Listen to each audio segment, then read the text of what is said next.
Hey everybody, welcome back to Away Games, a Chicago Cubs baseball podcast. My name's Kevin McCaffrey, and there's Adam Amawala, and one of us on the podcast today doesn't have COVID right now.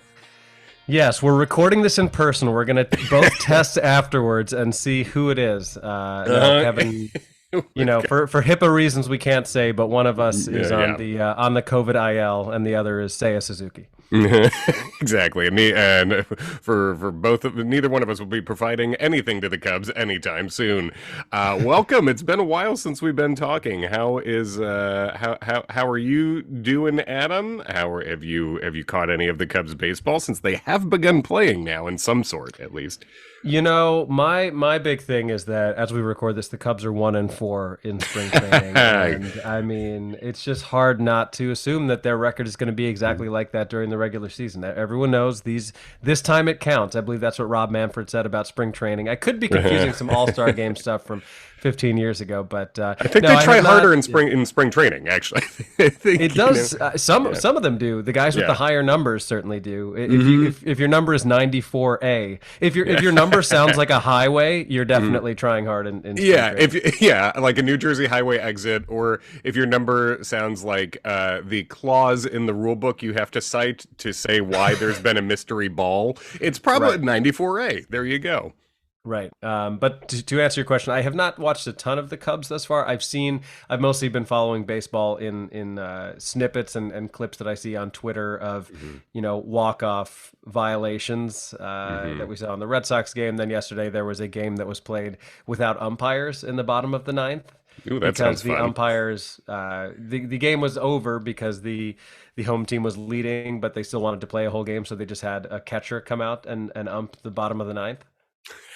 I mean, man, that's funny. It was over because of was it like slaughter rule reasons? Oh no, saying so. I think it was the home team was up 7-4, so the game Okay. should have ended up after the top of the ninth, but they just wanted to keep playing. It was an Orioles game, so they're like, well, I mean, no one's gonna stop us. The umpires have all gone home, so now we can.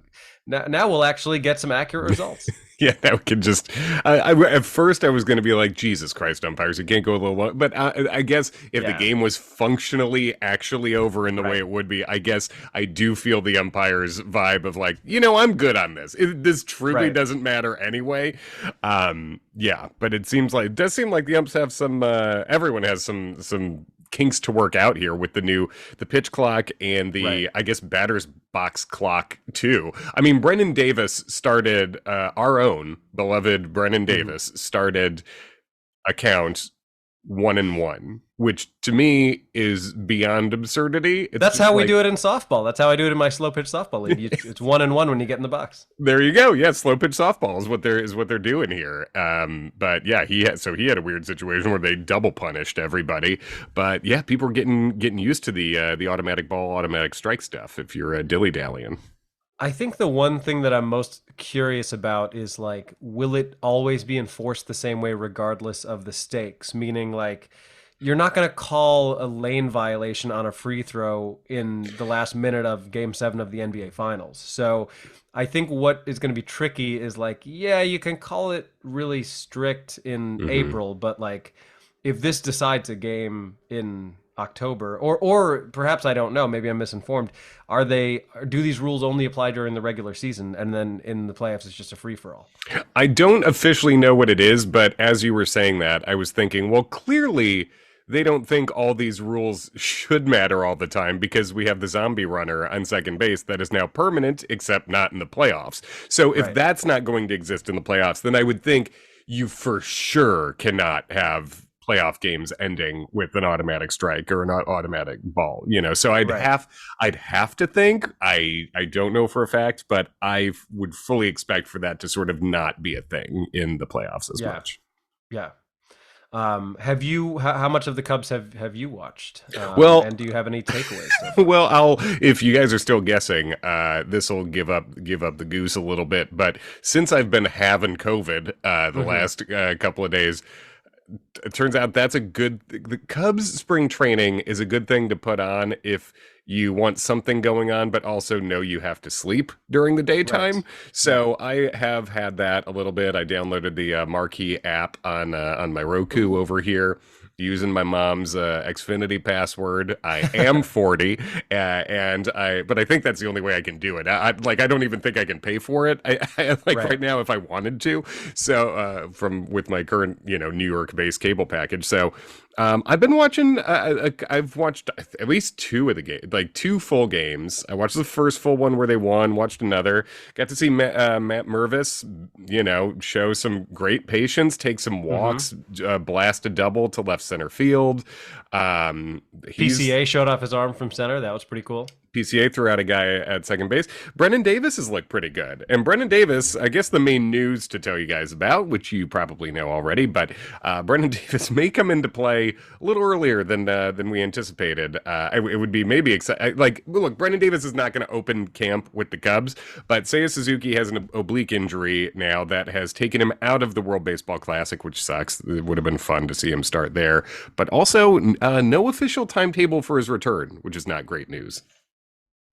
Yeah, it almost feels too predictable for a guy to bulk up to that degree and then get hurt immediately. I feel Yeah. like it always happens that way.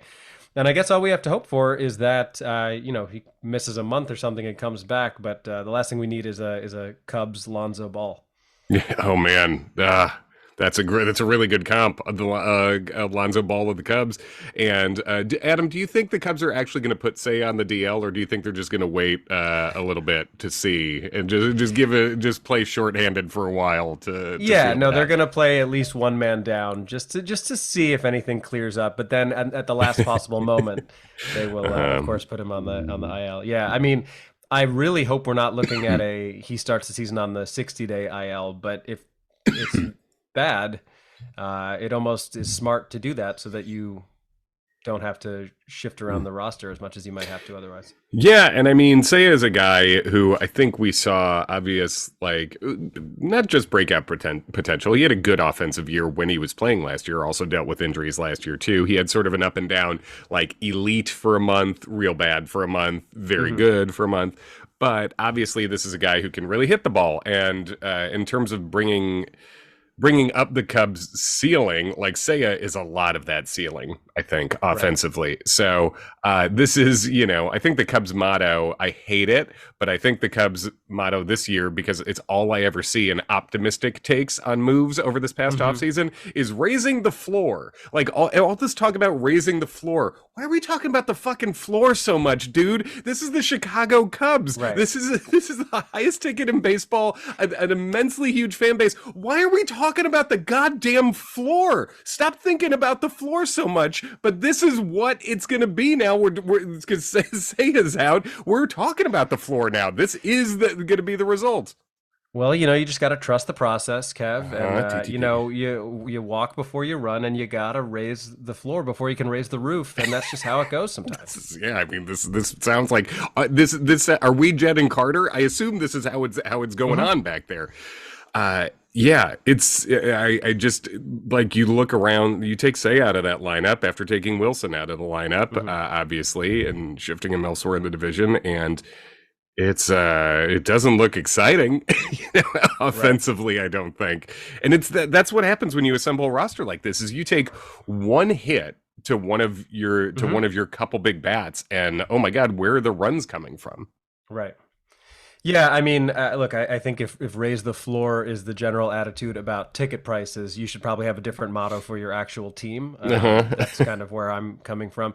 But we've talked about this so many times before, which is like, yes, the Cubs did some things in the offseason, not necessarily the things that we wanted to. And even now, as we're recording this, since the last time we were on here, we've got Manny Machado signing an extension. I don't know how much we talked about Rafael Hmm. Devers, but the point is like the longer the Cubs wait to extend literally anyone, the Hmm. higher the price tag gets, and the more it seems unlikely that they'll be able to. But when you construct a roster that is completely predicated on we could be good if everything works out and no one gets injured, it's just not real life, and we're No. already seeing it.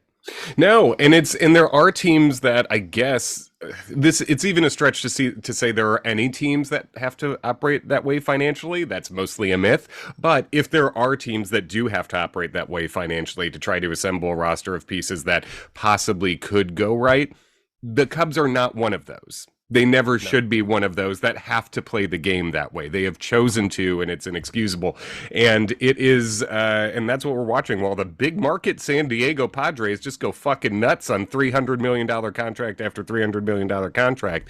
Yeah, extending Machado, and that's the thing when you play when you look into the future, be like, well, but then this superstar is going to hit the free agent market. No, they're not. Like most of them won't. And then the ones that do, you have to really go get the big ones when they're there, and not I don't, especially if you're a big market team with big market ambitions, which I'm not convinced we are, but at least to the second part. But yeah, I mean, it's I guess singing the same song I've sung a lot over the past few months, but I guess just watching Seiya be injured and Seiya being one of the main guys here that I was super optimistic about, and Right. he may only miss the first 2 weeks of the season, maybe not even, but it's not a great sign immediately in the Right. first like 3 days of spring And training. I also feel like oblique injuries seem to be things that linger for a while, and you do Yeah. not want to rush someone back because then if it becomes a an ongoing thing, if you come back a little too early and then you tweak it again, now it's another 2 months. Like it's almost like a hamstring where Hmm. you just have to wait it out, and that can be frustrating as fans where you're like, well, what is the timetable of any of this? So and was it on a swing? Was it on like a check swing or something? Because I didn't actually see. Did they say how it happened? Honestly, I do not even know. That is something I read a decent amount about this, but I did not see the cause of what it was. Yeah, I guess you would think a swing with this kind of injury. I right. think, but yeah, he looked a little uncomfortably big. Not trying to blame Hmm. the injury victim here, but like Yeah, it isn't terrifically yeah, surprising to see him right. and then hear this happen immediately. Yeah, coming in with a his Hans and Franz looking ass. Hans and Franz looking right fielder out here. I guess, I mean, a guy who might end up getting some playing time, Nelson Velasquez hit an Oppo bomb the other day. And I think I saw someone, God, was it Greg Zumock? I forget. I hate accidentally crediting the wrong people, but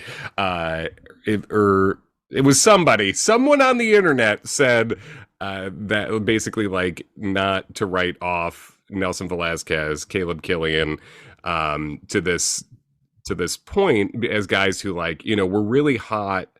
I guess a year and a half ago, like at the end of the 2021 season, Hmm. but then did not fully have breakout. Killian took a definitive step back, and Velasquez didn't do amazing when he was up in the majors. But those are both guys who could still bring something this year. And Nelson Velasquez, I think, is a guy who has shown legitimate power. There might end up being a roster spot for him now if Seiya's not on the roster to begin the year. And Caleb Killian came out.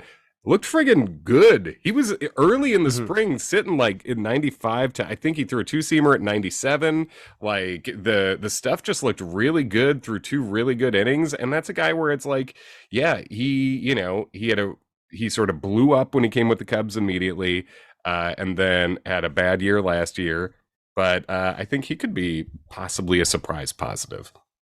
So who do you see as the main people who are going to fill in for Suzuki if he's out for, let's say, the first month or two? Like Yeah, obviously Davis is in the mix eventually, but if we're assuming that Happ and Bellinger are mostly going to be left and center, who is it? Velasquez a lot? Like who else do you see being part of that mix? I think Velasquez could go over there. I think you'll probably see Trey Mancini over there as well. Mancini's going to get some DH time, some first base time, and then he can also play corner outfield spots.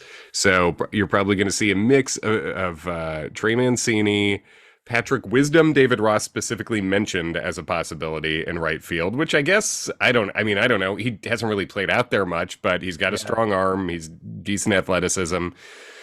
Um, yeah, I mean, I think those are it's three right-handed bats, right? It's you would think Mancini, Velasquez, Wisdom are the first guys I would think about. Right, and not that you want to punt defensively on right field, but at least in left and center you have plus defenders in both spots. So. Yeah, guys who have won Gold Gloves, so that's good. It's not, yeah, I'm not really worried about the defensive downgrade. Seiya's better than them defensively. I mean, Seiya kind of came with a big defensive rep, then wasn't that good defensively in right last year. Has a strong arm, but I'm not worried about the defensive drop off. I think the offensive drop off is just like Seiya's really the only one who had real plus offensive upside there, and it's so if he is gone for any significant regular season time, that'll be a drop off. And also, even if he doesn't miss a lot of regular season time, he has no spring training, so it's going to be tough to jump in full speed. Yeah. Has anything else been top of mind in Cubs land for you? I mean, in terms of what I've been watching, Ben Brown made his debut, or debut for me personally, in spring training. Hadn't seen him throw in person. He's the guy the Cubs got for David Robertson, 6'6" righty. Looked really good. Was big velocity. Like seemed to be mid to upper 90s, and he looked fun. Looks like athletic. Big, seems like is he expected to be starter or reliever? Starter. I think he's going to be starting in Double-A to begin the year. I'm fairly certain, but he looked really good. Yeah, I've been enjoying, and it's been fun to see just to see the guys, how many of the Cubs' top prospects, even if they're not imminent to the majors, how many they have playing major league games. Like I'm getting to see Kevin Alcantara and PCA and Brennan, obviously, who should be a little closer, but they're getting a lot of at bats. So it's so if you guys are into that, I fire up that Marquee app. Is Marquee the only place that you can watch the games? Like, are they even available on MLB TV? It's the only place I've seen him. I do not know. I have not fired up my MLB TV so far this year. I have not renewed it actually. So, yeah. I think they sometimes I don't know what service you have, but I think sometimes T-Mobile gives you a free MLB, but I don't know if you have T-Mobile. I do not. I do know T-Mobile has some fun freebies they throw out there. Though they got It's a good phone company that also seems like they're just standing on the street corner, sort of barking you into having a phone, being like, it's very much that. What about this, though? I got a real serious siren over here, so I'm going to let you talk for a while. Okay. Is it really loud where you are? It's pretty loud, yeah. Okay. Yeah. I mean, honestly, man, that's most of the Cubs stuff I have or want to talk about. I mean, I've seen people on Cubs Twitter using Patrick Kane's departure and saying thank you to Chicago, using that as a sort of comparison to take shots at Wilson Contreras about again, as if Wilson Contreras didn't release the exact same kind of statement online, and the fact that they're taking an opportunity to drag a guy in Wilson who was a guy signed for $10,000 or whatever it was. He was signed for super small money, worked his way up, made 3 All-Star teams, worked with the Special Olympics closely, and then we're presenting him as having lesser class because he says the organization is better for him in St. Louis because they want him. Of course it is. The fact that they're presenting that as having lesser class than a guy who beat up a cabbie after not tipping him, who's known all around Chicago and Madison, Wisconsin for being a real dipshit at bars and frat parties to women for years and years and years. Everyone in Chicago knows this about Patrick Kane. A guy who said nothing during the sexual assault situation in with the Blackhawks, that whole scandal that they went through. And then we're seeing people on Cubs Twitter be like, this is how you leave a city, Wilson. The fact that Patrick Kane is being presented as a level of class in relation to Wilson Contreras has made me want to quit fucking Cubdom. And I know it's not most of the people who are listening to this right now. If it is, okay, but it just strikes me as extremely childish, and seeing a group of people who otherwise I've interacted with in the Twitter community, baseball community, fine, act like that, to me, it makes me feel like I'm going crazy, and just be like, oh, so you're just played by PR teams this easily, I guess. Good for you. Right. So yeah, I've continued to be surprised by some of the people that that we've known via Cubs Twitter for a while now who are just blatantly, I'm going to boo Wilson when he comes to Chicago. I hope he gets hit in the ribs. Like Yeah, just things that I don't fully understand it. And we heard the quote in the past week where Wilson so much has said, I'm happy to be with a better organization now. Like he is being kind of petty, but I sure. understand why. He Mm-hmm. repeatedly expressed how much he wanted to be in Chicago, how much he loved being a Cub, and that fell on deaf ears. So, yes, would it be nicer if he was asked that question and said, I don't want to say anything bad about the Cubs organization. I had, some of the best years of my life there, but I'm also really excited to be playing for a team that has such a storied history and whatever, like a Right. very diplomatic statement. Yeah, that would be great. But I don't think I don't think he's not allowed to speak his mind, and he's also not allowed to be a little petty if he wants to be. Like he was spurned. Right. And what you're saying is like, so is that what people want is PR statements? Is that what Mm-hmm. people want? Because that's not what Wilson Contreras has ever been. And that's not Right. why I loved him on this team either. And the quote is, for me, I like this better. It's a better organization. That was, for me, I like this better. It's a better organization. Yeah. Also, I love the Cubs. I do. I love the Cubs. I hate the Cardinals. If you're going to be objective, is it difficult to make the case that the Cubs are a better organization? I think it is. I think it is Mm-hmm. a lot. I think I don't know what stance you would take with that. And he is on the Cardinals now. And I'm also, if you want to boo him, I fine. I don't boo people in general. I don't know. Right. It feels weird to make that noise with my face as an adult. Right. That's just a personal thing. I don't boo stuff, Mm-hmm. So whatever. But I don't even like mind that so much. It's this constant, all these. If you're a Cubs fan who's being like, Wilson, stop talking about us, and you won't shut up about him, I don't know what you want. It just seems bizarre. I am very much, and I guess I'm perpetrating that too now.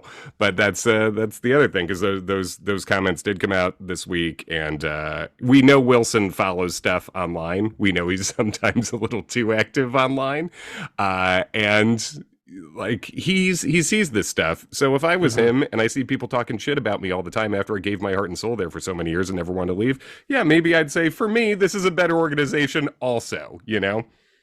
Right. And look, we hate the Cardinals as much as anyone, but are they a well-run organization? They are. It's Yeah, not man. like it's not as if Wilson got went and signed for $100 million with the Marlins and he's like, it's so great to be part of such a well-run organization where you're like, Right. you know that's not true. Right, exactly.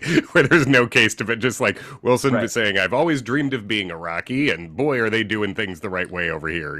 Right. I Um, also just wonder how many of the people on Cubs Twitter who are saying like Wilson should be the bigger person and he should be more mature and he should say nice things are like tweeting that and then going and talking about what a dumb bitch their ex-girlfriend was. Like it just yeah. feels not consistent with how life is. Like if someone or an organization treats you poorly, Hmm. yeah, there are the rare people who are like, you know what? I'm going to keep my feelings of discontent and resentment inside and I will be very mature. But Hmm. most people are like, no, they fucking suck. Yeah. Yeah. I just I don't care. I'm not following Wilson Contreras particularly anymore, but also I don't I think we can stop worrying about whatever he's saying. I think it's fine. I think he's a Right. Cardinal now. So I'd say don't sweat it anymore. And also don't compare Patrick Kane as the bigger, classier man. Get fucking real. Grow up. Like learn anything about anybody. Absolute garbage take. So Yeah, and it's go not. look at Contreras's wiki versus Patrick Kane's and see all Yeah. of the extra information on Patrick Kane's and then tell me how much better of a guy he is than Wilson Yeah, and Contreras. if that PR statement you think for Patrick Kane puts him over the hump, God bless you. So whatever. Patrick Kane, amazing hockey player, pretty roundly confirmed piece of shit, and Hmm. if that's your man, good on you. So yeah, that's I think that's the last sort of, I don't know, just out there talking point that I think has been happening in Cubs world this week. And anything else you've seen or come across, Adam? I don't think so. I'm hoping I'll be able to watch some more of the Cubs, but at this point, it feels like I can mostly only watch highlights. I don't even have the, unless Ev is willing to give up her marquee password to an acquaintance. I don't know what's going to happen, but If I can find it, yeah. I'm going to try on the MLB TV app. But I somehow feel like it doesn't work for spring training. I can't recall, but yeah, I don't think I have much else. I mean, we're coming up here. Today's March 1st, so baseball officially starts this month. Real games to count. I think is it the 31st or 30th that the first game is? That sounds right. Yeah, it feels in my head. It feels early. The 30th, actually. Yeah. How much Crazy. do we think tickets are for that game? Oh, God, too much. Is it a home game? Is it a home opener? It is. I believe it is a home opener. Let me see what tickets. I don't know, maybe 60. Maybe you could get in the door for 60. I'm ballparking. Is that crazy? Less. Yeah, that's a great guess. Tickets as low as $55. Ooh, man, doesn't include fees. Look at me, I'm on that. My brother Patrick, I forgot to mention this last time, but my brother Patrick actually had his name come up in the season ticket offering list. So he got the call about it. I believe he said no to it. But for 2 bleacher seats, I think it was approaching $8,000 for the year. Wow. I think it was let me see if I can talk about raising the floor. Talk about raising the bleacher, folks. 7138. Two bleacher tickets, $7,138 for the year, or $43 per ticket per game is what the bleacher season ticket offer was to my brother Patrick. I mean, that's not bad given how much you can resell bleacher tickets for certain games. Like if you wanted to, it's a lot of work, but if you wanted to do the thing where like you sell a lot of your weekend tickets, like your Friday, Saturday tickets, you probably could make it work, but that's not nothing. How is Patrick when it comes to snake cups? Is he a proponent of it? Is he anti-snake cup? Pat'll drink, but I think he's not a snake cup guy. I would right. I haven't gotten his official comment on it, but that would be my guess, just knowing him. I would say $43 a game is not bad if I'm buying 10 games. I think for 81 to me, I'm like, oof, that's a lot of this year. 81. Right. We haven't done the season preview yet, but talking about Cubs wins over unders, I'm gonna be under that. So. Well, just tell him not to sit in anyone's seat if he does it, because even though they're not assigned, apparently it can get quite chippy out there. Apparently, yeah, there can be some real beef. So all right, I think that's everything we got for today. Happy to talk to y'all again. And we'll be back. I bet we'll be back next week. I would assume we're kicking into the baseball's happening now, Adam. So there's stuff. It's happening soon. You got any shows or anything you want to promote once you're out of the old core?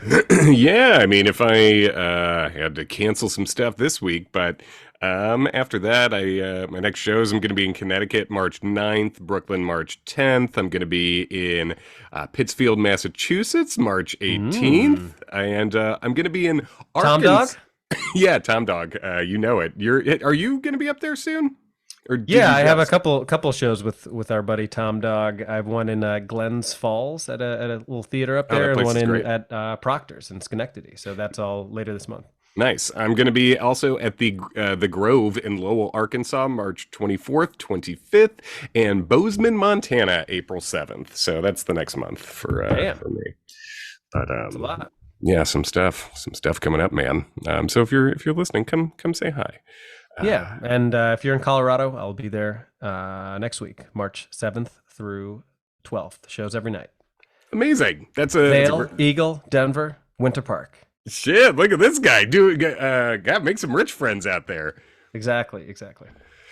Cool. Thanks for listening, everybody. Have a good spring training yourself, and don't pull any obliques. We'll see you soon.